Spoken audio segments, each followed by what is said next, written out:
Let's start by giving all praises to the Most High, whose true name in Hebrew is Yahweh, in the name of his only begotten Son, whose true name in Hebrew is Yahweh Shai, and the Holy Spirit, which is the Rakakwadash, the honors to the elders and apostles, by the Holy Spirit who taught us his truth, honors to the brethren that's laboring doing the work to push the gospel, risking their life and freedom to do so. Peace and blessings to the hopeful elect, which should be 1/3 of us Israelites. According to the scriptures, who would be the Negroes, Latinos, Native Americans, and Seminole Indians, who will be returning back to the Most High, seeking their salvation by hearing and believing on his word. So we'll be back with another lesson through the power and spirit of Yahweh Ba'ashem Yahweh Shah. I think I'm going to title this lesson, Pick the Right Side If You Want to Live. And this is to the nation of Israel, the 12 tribes, that if we want to survive and continue to live past these times, we need to pick the right side, because that's a condition of any battle. You got to pick a side. And we born into a battle not knowing, but as we learn in this truth, we realize, this spiritual war that we're in the middle of. I guess I'm going to start here. Psalms 94:16. Who will rise up for me against the evildoers? Or who will stand up for me against the workers of iniquity? So yeah, the Lord is asking, who's going to side with him? To side with him, you first got to rise up on your feet, grow in his wisdom, knowledge, and understanding. And in doing so, you can stand on your own with Yahweh Ba'ashem Yahweh Shai against the workers of iniquity, against the evildoers, which it would be the powers of this world, the government, the world leaders, the world as a whole. But here, when you side with Yahweh Ba'ashem Yahweh Shai, you're standing with him. And to stand with the world, that means you're standing against the Most High. And in doing so, you make yourself an enemy. So when we come to James chapter 4, verse 4, you are adulterers and adulteresses of the children of Israel. Know ye not that the friendship of the world is enmity with the Most High? Yeah, so if you be a friend of the world, you ally yourself with the world, the people of the world, the things of the world that's hated of by the Most High. Enmity means hatred. Whosoever therefore will be a friend of the world is an enemy of the Most High. So if you ally yourself and align yourself with the people and the ways and the traditions of the world, you make yourself an enemy to the Most High. You could sincerely want the greater good for the people. But when you do that, you make yourself an enemy against the Most High. Because the Lord ain't concerned with the greater good of the people. He's concerned with the elect only. And when you stand up against evildoers, when you stand up against the workers of iniquity, when you make yourself a friend and an ally to the Most High, you make yourself an enemy to the world. So it's one or the other. You're going to be an enemy of the Most High, or you're going to be an enemy of the world. And both sides come with consequences, I guess you could say. But there's no escaping the consequence of the Most High. And that's why Revelation 18:4. And I heard another voice from heaven saying, come out of her, my people, that ye be not partakers of her sins. This her, you could think of Lady Liberty, America. In other words, just the world in general. Because the whole world is under the vibration, under the influence of America. So that what? That we don't partake in her sins. That we don't continue in her wickedness. And that what? That we receive not of her plagues. So when the Lord punishes place, you don't want to be allied with the world. You don't want to be on the losing side, because the world is going to lose. Meaning what? Everybody about to die. And now we're going to get into the meat of the lesson. I was thinking on some scriptures, and I was thinking about Moses. During the time he was growing up, when the Lord started dealing with them. So we gonna hit Hebrews chapter 11, verse 23. By faith, Moses, when he was born, was hid 3 months of his parents because they saw he was a proper child. He was a Hebrew child living amongst the Egyptians, and they were not afraid of the king's commandment. So this is some of the point. By faith, Moses, when he was come to years, refused to be called the son of Pharaoh's daughter. So Moses, although he grew up Egyptian, he refused to be called an Egyptian. And so how would that apply today here in America? Moses decided to identify as a Hebrew, as an Israelite. And usually when you identify with your oppressors, that come with all kinds of perks and benefits. But when you go against the grain, go against the powers that be, that could come with all kinds of afflictions. And Moses wasn't concerned with the benefits. He was actually siding with Yahweh Bahashim Yahweh Shai against the workers of iniquity, against the evildoers. Let's continue. Choosing rather to suffer affliction with the people of the Most High. And when you choose to suffer with the people of the Most High, you're siding with the Most High. And that's what we do even so today. So choosing rather to suffer affliction with the people of God than to enjoy the pleasures of sin for a season. And what's the pleasure of sin? Being a friend of the world, the ways of the world, doing the things of the world so that you can receive the benefits and the rewards and the achievements of the world. And not to mention, if you're an Israelite, not living according to the ways of the Lord, that's sin anyway. But the point is, even so today, we choose not to identify with our oppressors. And Moses did what? He came, when the Lord said, Revelation 18:4, heard a voice from heaven saying, come out of her, my people, that ye be not partakers of her sins, that ye receive not of her plagues. Hey, that's actually what Moses was doing. He was coming out of the ways of Egypt to not continue in her wickedness, to not what? To not enjoy the pleasures of sin living in Egypt. So that what? That he would not receive of the plagues of Egypt. And we do that even so today. We come out of her, America, choosing to suffer on the behalf of Yahweh Shai, that we don't receive of her plagues. And we sacrifice the riches, the glory, everything that comes with this American life. Let's continue. Esteeming the reproach of Hamashiach, greater riches than the treasures in Egypt, for he had respect unto the recompense of the reward. Actually, I went too far, so we gonna continue. So yeah, Moses chose to side with his people, to side with Yahweh Bashim Yahweh Shai against the evildoers. At that time would have been the Egyptians. So we're gonna actually look at that account in the book of Exodus 2:11. And it came to pass in those days when Moses was grown that he went out unto his brethren, the Hebrews, and looked on their burdens. He saw their oppression. And he spied an Egyptian smiting, being beaten to death, a Hebrew, one of his brethren. And he looked this way and that way, and he saw that there was no man. And he slew the Egyptian and hid him in the sand. So yeah, at this moment, Moses was picking sides. So he looked this way and that way, doing the two sides. He gonna side with the Hebrews or side with the Egyptians. But his mind was already made up.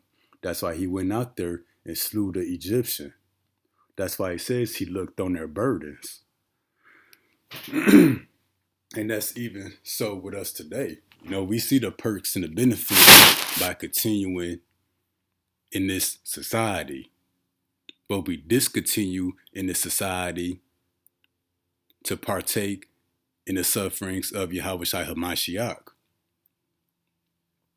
And then we're going to actually see why this is so significant in the book of Acts, that he sided with the Hebrews.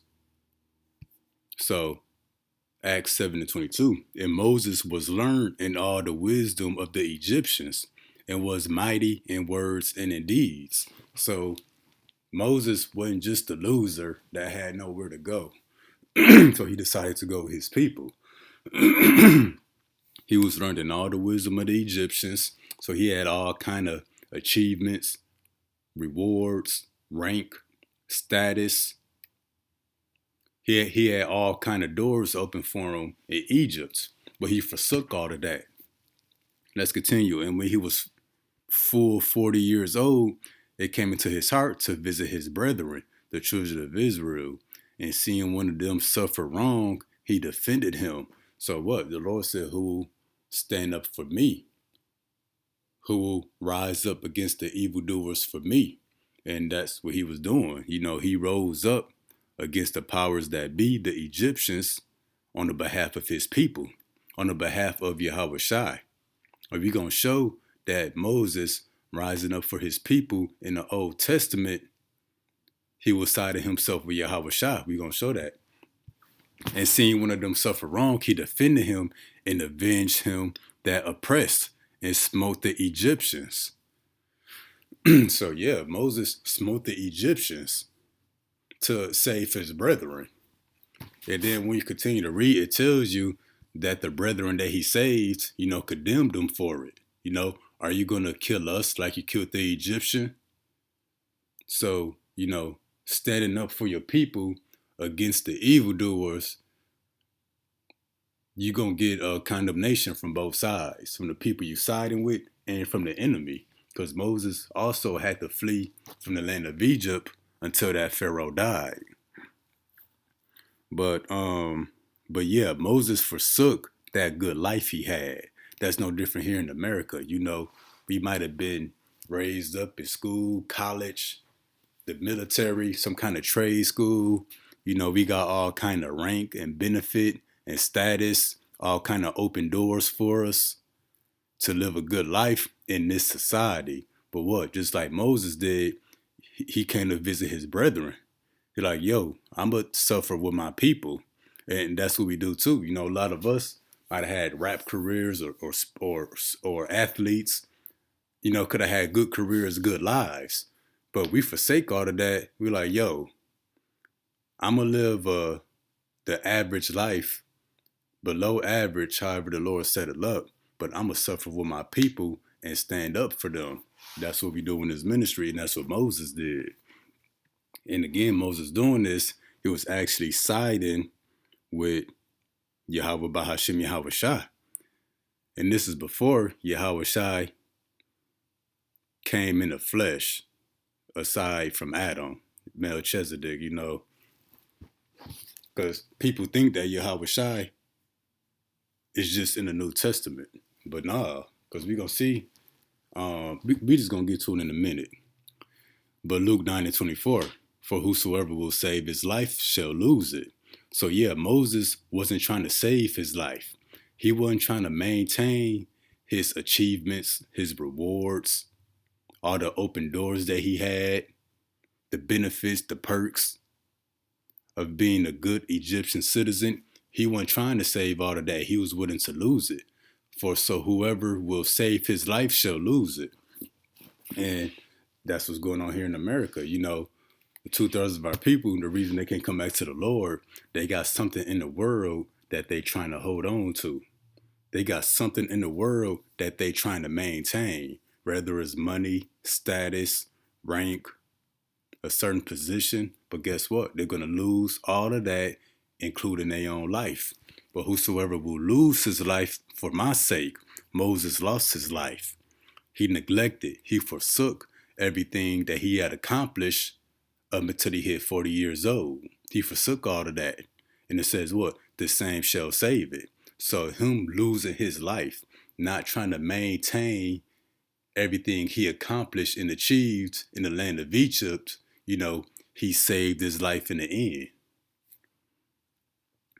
And then when we go to the book of John 12 and 25, this is why we forsake our life.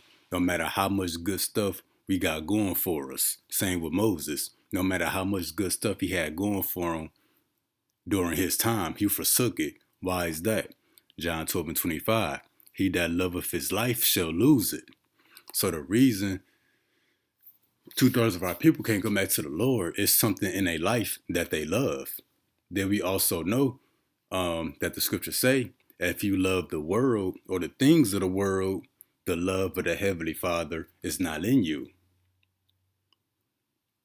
And that's why the people are lovers of the world. It's either money, rank, status. It's something in the world that they love, that they holding on to. Well, guess what? They're going to lose all of that, including their own life. And he that hateth his life in this world. And that's the point. Moses, he hated his life living under the Egyptians. He was thankful, grateful for being alive, for his achievements, accomplishments, the things that he learned.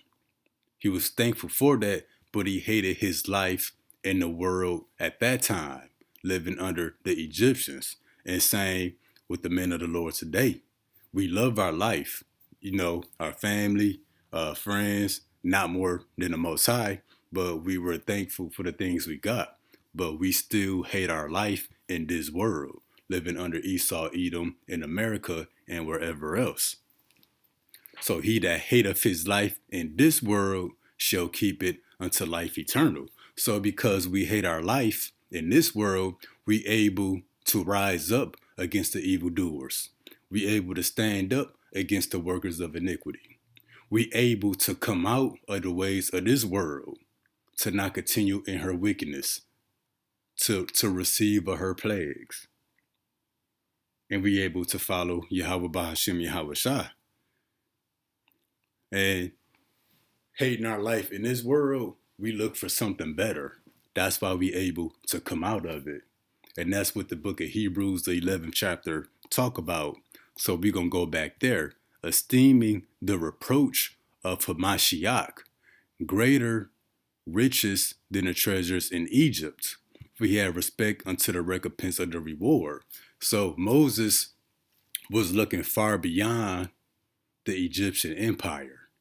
He wasn't concerned with the riches and the treasures in Egypt. He saw that suffering on the behalf of Yahweh Shai HaMashiach with his people would lead to a greater reward. And what was his reward? Simply, it was life. When everything else in Egypt died, Moses and his people, they continued to live. And then with that, they was able to receive the promises and the benefits that the Lord had in store for him. By faith, he forsook Egypt, not fearing the wrath of the king. And that's the same here with the men of the Lord today. Not just the men of the Lord, but, the hopeful elect. We forsook America. We forsook Esau, Edom, the so-called white man. And we don't fear the wrath of the president. We don't fear the wrath of the U.S. government. We don't fear the wrath of the people in charge of the New World Order. That's why we continue to do these lessons. We continue to come out the ways of the world. We continue to praise and worship Yahweh Bashim Yahweh Shah. And guess what? In that, we endure. Lord willing, enduring unto the end. And that's why the Lord said, fear not him that can kill the body, but fear him who can kill the body and destroy the soul. That's the Most High. So when you fear the Most High, you can't really fear nothing else. Nothing else compare. So by faith he forsook Egypt, not fearing the wrath of the king, for he endured as seeing him who is invisible. So and that's he who is invisible, that's the Lord. We kept our eyes single on what was pleasing to the Lord and said F was pleasing to the king, to the God of this world, Esau, Edom. Through faith he kept the Passover and the sprinkling of blood, lest he that destroyed the firstborn should touch them. So how does this apply today? Well, siding with Yahweh Bahashim Yahweh Shah, we will be covered not by the blood of the lamb during the Passover, but we will be covered by the blood of Yahweh Shai. So that what? At his second coming, we won't be destroyed as everybody else that's going to be destroyed here in the last days in the time of judgment. So Moses, having faith in the Lord, siding with his people, keeping the Passover, that led to him being alive. So that's why the lesson is titled, If You Want to Live, You Need to Pick the Right Side. That's what Moses did, and this is the same thing we have to do today. Siding with our people is actually siding with Yahweh Ba'ashem Yahweh Shai, being partakers in the sufferings with Yahweh Shai HaMashiach, that we be covered by his blood to be spared in the time of judgment, which is now. Because everybody of the house of Israel who don't depart from the evildoers, who don't come out the ways of America, who don't flee from the shadow of this world, they are about to die. They dying right now. It's going to continue to intensify. So yeah, that's the spirit in Terminator. When the Terminator, I think number 1, he said, if you want to live, follow me. That's really Yahweh Shai. If we want to live, we need to pick a side and follow him. So Lord willing, this was edifying. Till next time, Shalom.